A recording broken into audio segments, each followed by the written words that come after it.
Greetings and welcome to Village in Motion.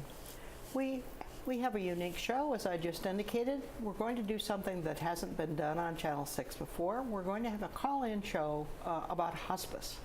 And before we accept the calls, I'd like to introduce our two guests who come from the hospice program here at Green Spring. Kathy Craig is the clinical manager of hospice. Welcome, Kathy. We're glad to have you. Thank you. Good morning. Good morning.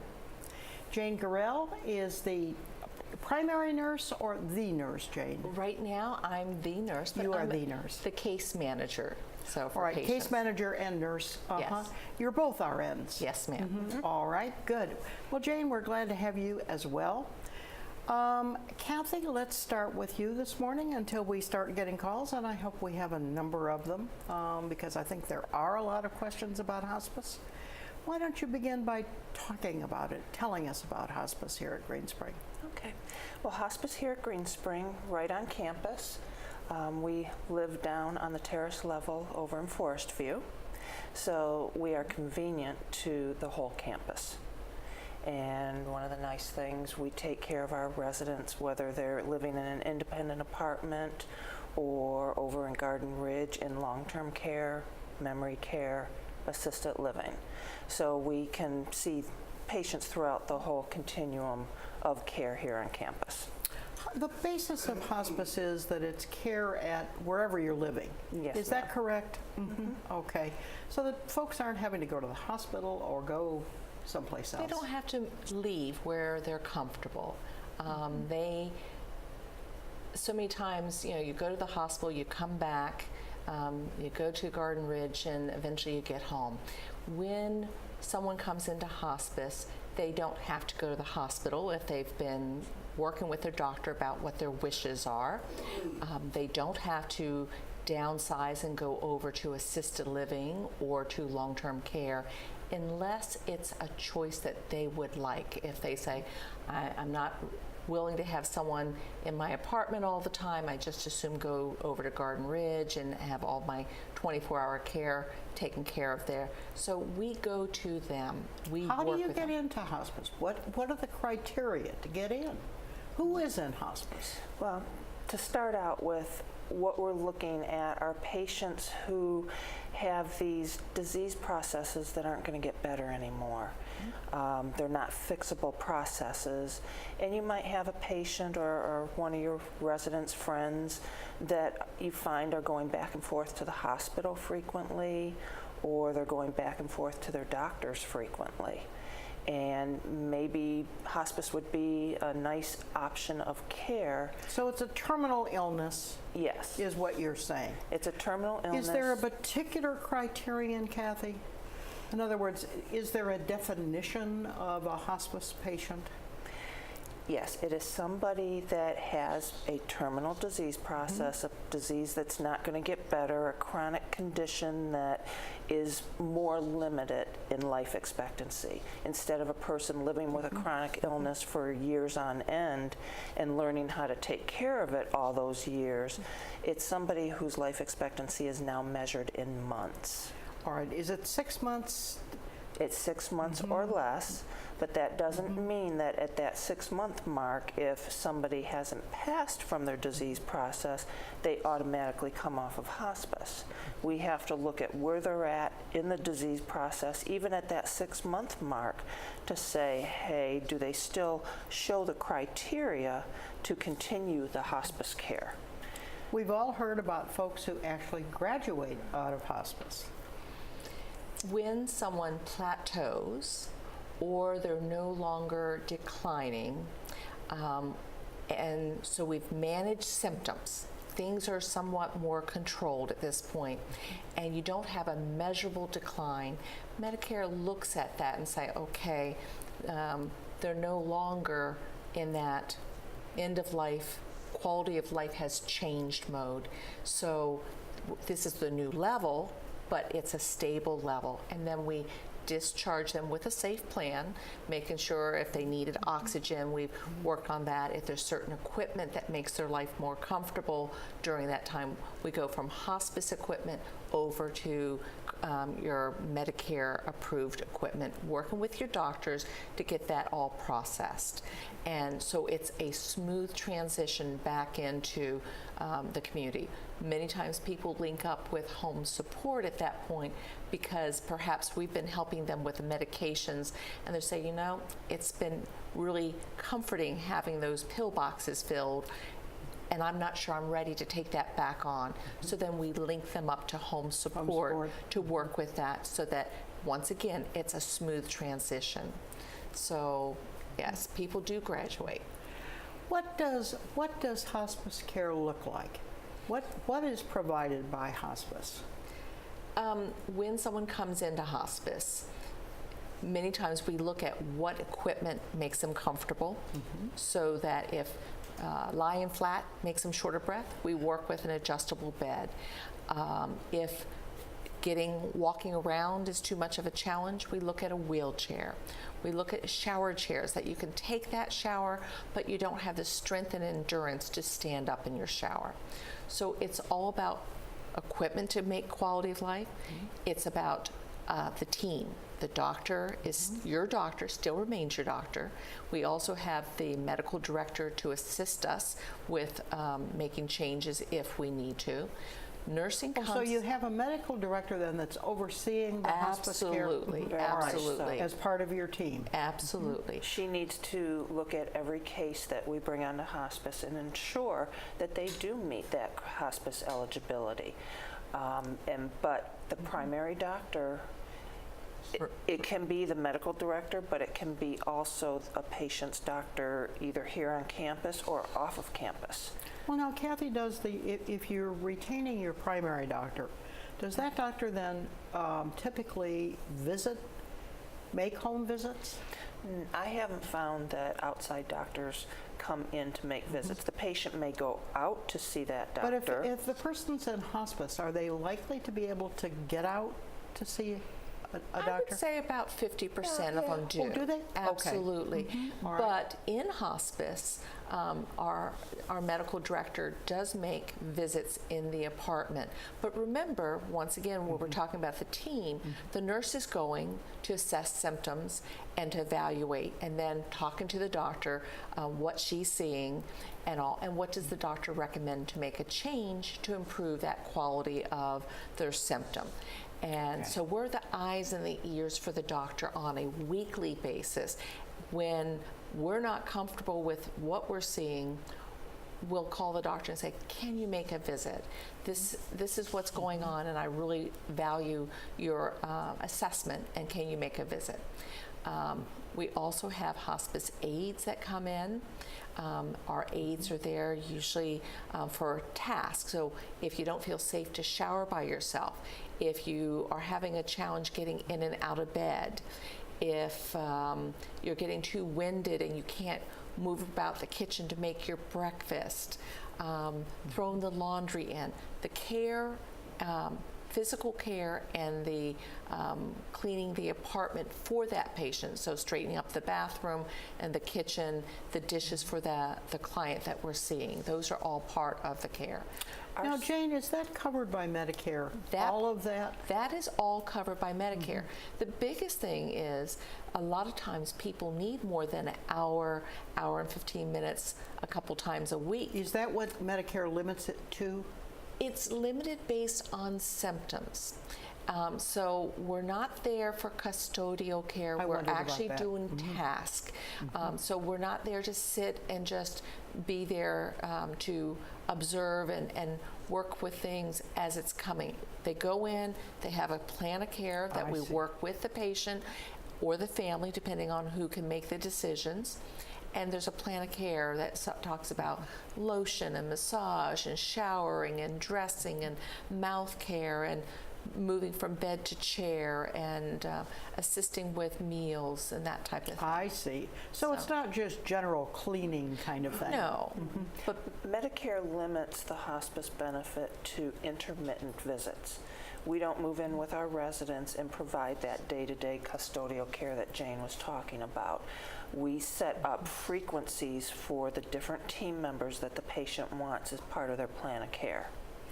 And then, for instance, a patient might want the nurse to come twice a week to check their symptoms, whether it's pain, nausea, appetite changes. And our job is to help manage those symptoms, give the patient different options to manage the symptoms of what's going on.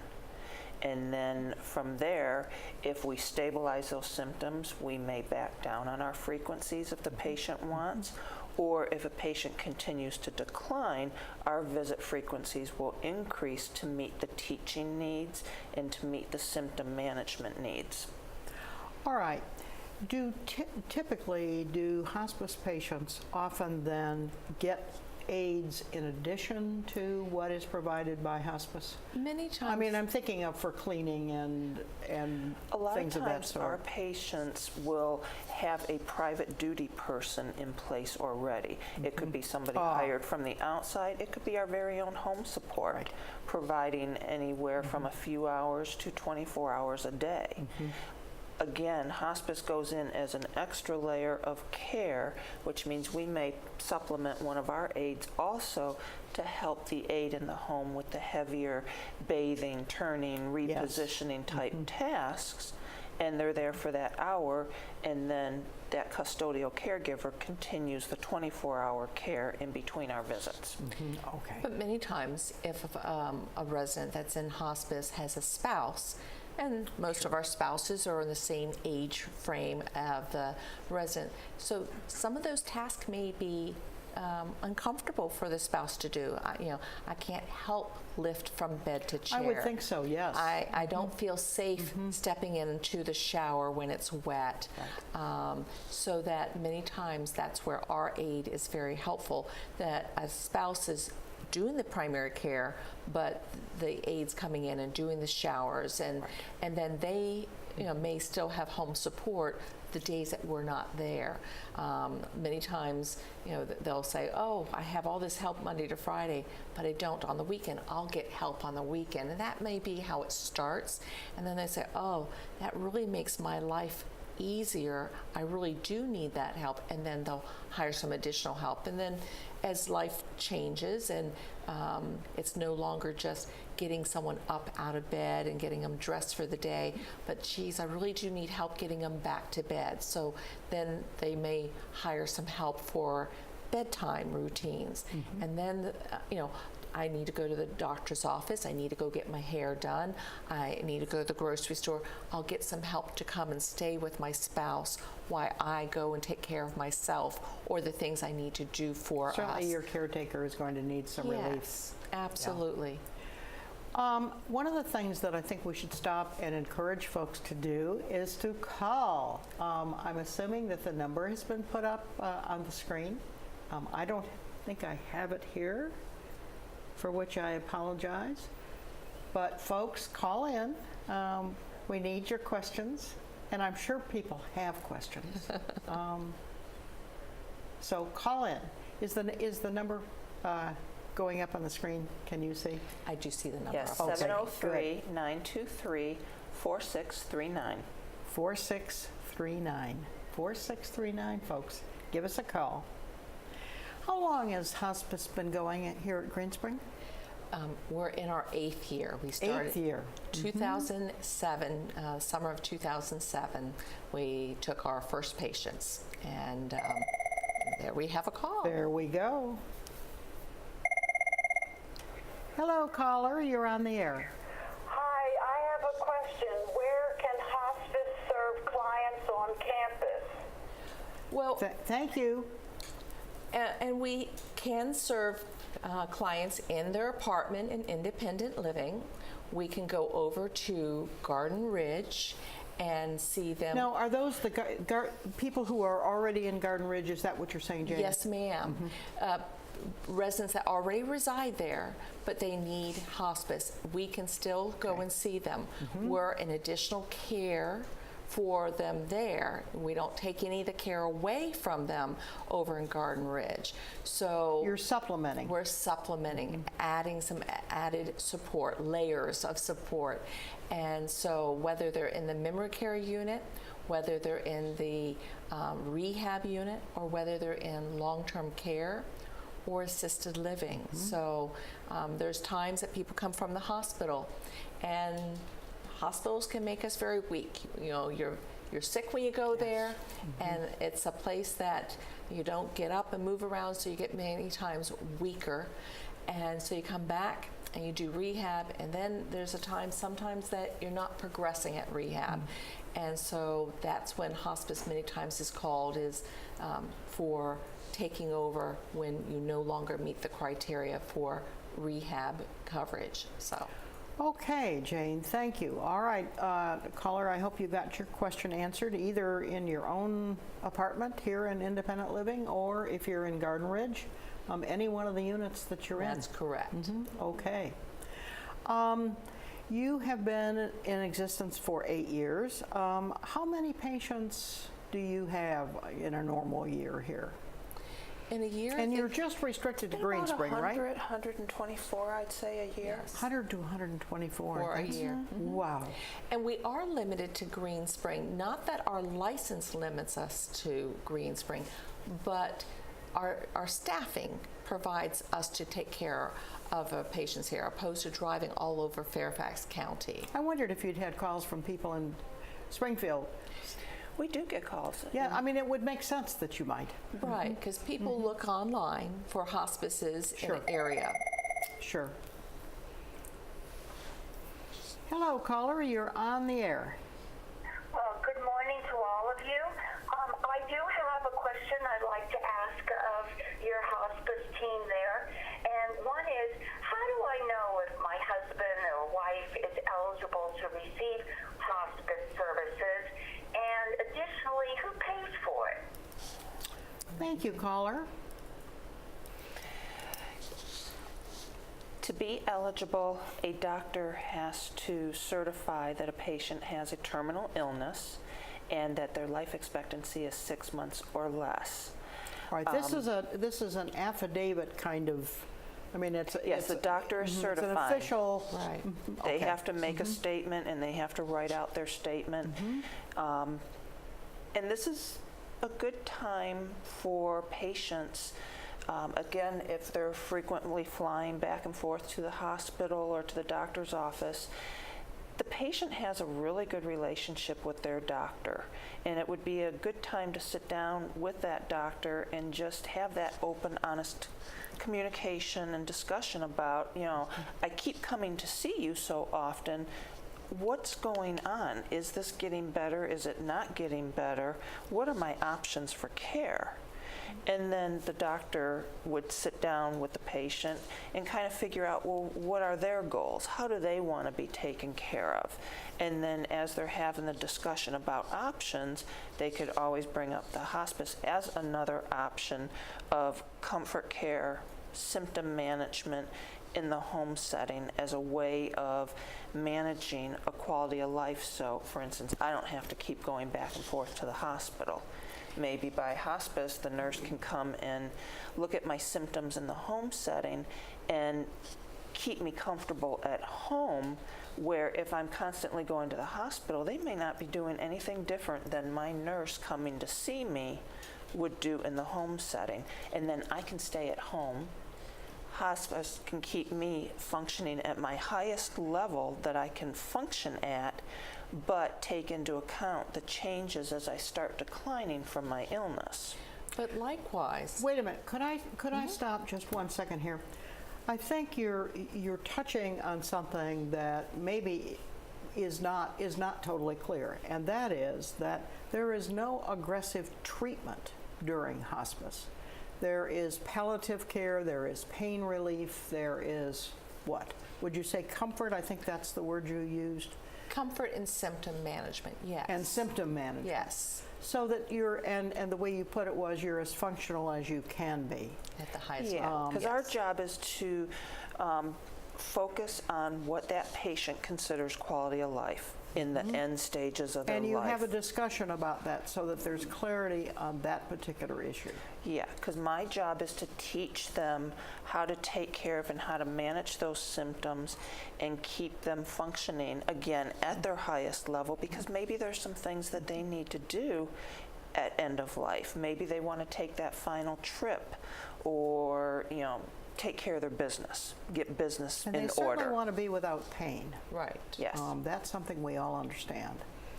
And on that question, the call-in, the one thing I was thinking, I looked at it a little differently. If we don't know whether someone qualifies, we can call to the hospice office at 703-923-3122, and we can either have a talk on the phone about what you're seeing with your spouse, or you could say, I'd like for you to come and meet me at my apartment so we can talk together and actually see that spouse and how things are going.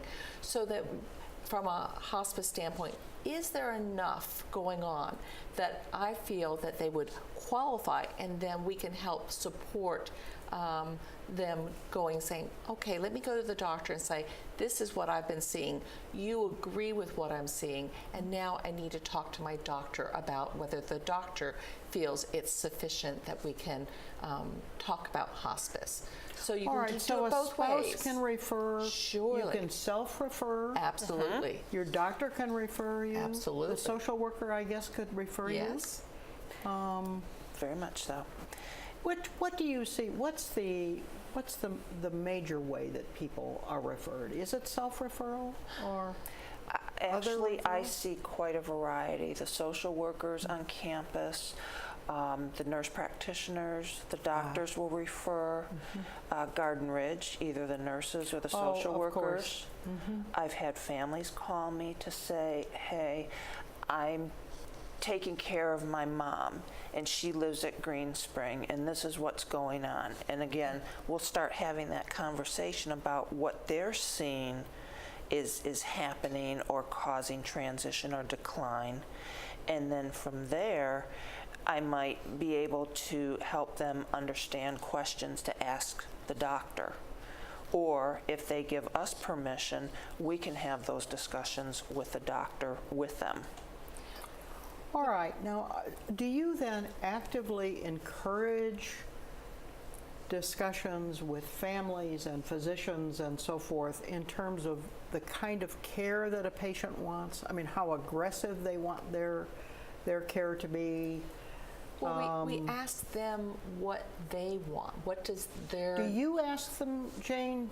If they were to call in and have questions about hospice and to the office and we're having this discussion, we always want to ask, so what does life look like for you? What do you want it to look like? What is it looking like? And how do you want us to support you through these transitions? Okay. And then once somebody is accepted in hospice, that kind of conversation continues, presumably. Absolutely. Okay. Because that's a really important thing, isn't it? Very much so, because this isn't about us as the caregiver, it's about the family and how do they see their journey together, how do they reap the most out of those moments that they have together. And we want to support them in getting the most out of those moments. And you're fostering conversation all along here. Yes, because sometimes the patient may be afraid to say something to That's the what family I'm wondering. and vice versa. Exactly. And the fact that you're neutral, supportive, third party, I would think could really help that conversation. And we also have a social worker for hospice that's also... Oh, you do? We do. And so she's working with the resident that's looking at hospice and the families, because everyone has different needs. And so she's also meeting those needs on an individual basis. So whether it's your spouse that's needing the support, that you're accepting and you are comfortable with the way the direction of life is going, but maybe your spouse is not accepting as well, that we have a social worker to work with them. We have spiritual, a pastoral element. Annie Smith is our pastor with hospice, to see what the spiritual needs. So we try to make it a full, well-rounded team, because it may not be talking to the nurse that is helping or the doctor. It may be that they need Annie, or they need the social worker, or it may be they're worried about grandchildren, how they're taking this. So All right. Just being able to talk among family members, I would think would be just critical. Hello, caller, you're on the air. My question is, what are the other services, what other services does hospice pay for? What other services of hospice does Medicare pay for? Okay, thank you. Okay. Medicare and or private insurances the private insurances will mimic a Medicare benefit. So These a are lot for of the folks who are insurances not on Medicare. Right. yet. correct. Uh-huh. So they can, we can tap into their insurance benefit to cover the hospice services. But what we cover are the disciplines that come out. It's the nurse, the social worker, the home health aide, the chaplains, and even volunteers from the resident peers here on campus. We cover the medical equipment that is needed for functioning. Again, keeping somebody at their highest level of functioning as they continue to transition. That could be a bed, a bedside commode, a wheelchair, a walker, shower chair. And then medications that are needed to manage those symptoms, whether it's pain management, nausea, anxiety, agitation, somebody with a cancer, maybe they're having seizures from the cancer. So anything that the doctor says is related to the terminal illness, medications are covered under that benefit. Okay. All right. All right, that's very helpful. All right, so you're doing as many as 129 or 130 folks a year here. I'm not quite sure how to put this. Do most folks who are in this situation that have had a diagnosis of a terminal illness, do most folks choose hospice?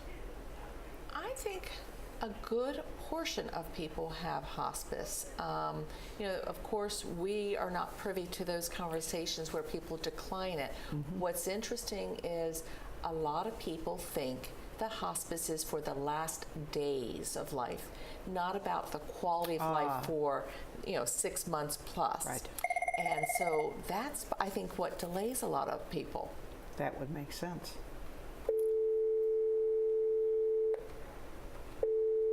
Hello, caller. Nope, we've lost it. Okay. So back on talking about those that choose, when they choose it late, it helps them, but I think there's still a lot of teaching and symptoms that we could have helped them sooner. Yes. Or even the emotional, spiritual support that we could be helping with. And when we have people that have come on, a lot of times what you hear is, I wish I had chosen hospice sooner, because of, once again, where they get their symptoms a little bit more comfortable, that they're coping with life better. And your quality of life actually seems to improve. You have more time for your family, energy, so. Hello, caller, you're on the air. Thank you. I have a question for the hospice team, and it is this. I don't have Medicare. I have private insurance that I retired with. Will my insurance pay for hospice services? Good question. Thank you, caller. Yes. Most of our commercial insurances will mimic Medicare.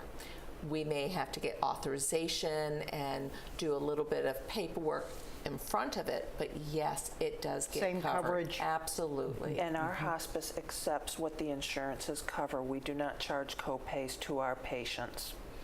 Oh, all right. That's an important point, that there are Right, no 'cause- co-pays here, either for private insurance or for Medicare. Yes, Medicare, it's covered 100%. With private insurances, they may have different, they'll cover this amount and all, but what we do is we accept the insurance payment as All right. payment in full. All right, so there are never any co-pays with the hospice Yes. hospice team. Yes, I can imagine that going in early rather than late would make all kinds of sense. The very fact that you have a small team so that there's continuity of staffing. I would that's think would also be very a important. certain comfort. Absolutely. Get to know you, they must, and the families too. And they don't have to tell that story over and over and over. The team hears the story and we can progress from the goals that they set. And the patient is the boss. They're telling us how they want to be taken care of, and we keep reinforcing what their wants and desires are as we progress through their disease process. Well, it certainly makes sense, and this is a wonderful service. It just, I think we're all very happy to know that it's here. Well, and I That's the think by bottom being line. on the campus, we're much closer, and our face is out there. People know us, and I Yes. don't think we're as scary. You're talking about hospice, but I know that person, and so I think maybe that's helpful instead of having a outside agency that you're calling in, and you're just not sure what it all entails. So. I can imagine that, Jane, and certainly the families being able to reach you easily here Yes. when they come to visit, I think Yes. would also be a comfort. And Jane has maintained many relationships after somebody has passed. With the families? Yeah. Hello, caller, you're on the air. I'm kind of afraid of hospice. I really would like to stay in my apartment as long as possible. Can I do that with hospice? Can they help me do that? Yes. Thank you. Matter of fact, I prefer, it's my wish to keep people in their homes. I enjoy the teaching I get to do, working with spouses and families and keeping them home, where you have your own room, your own schedule, your own smells, your own sounds. This makes so much sense to be home where you want to be and to direct your care and make decisions. And so I really, it's my love is to be able to keep people home. As your needs increase, you end up having to make decisions. Do you have a family member that can come and provide care? Do you want to hire home support to help provide care? What does it look like for you? Because we want to keep everyone safe. And Yes. if you're getting weaker and you're not going to be able to care for yourself, we have to build a safe plan. And so that's a discussion we have too. And we might start with that care in the home setting, but again, based on, it could be financial factors, it could be care factors. A patient may need to transition over to Garden Ridge. So we would help the team over there set up the plan of care, help them understand what the patient's goals have been for their care, and again, just add that additional support layer to Same the people, transition. though, Kathy, it's your yes. team Yes, also ma'am. going over Absolutely. there to Garden Ridge. Yes. Yes, ma'am.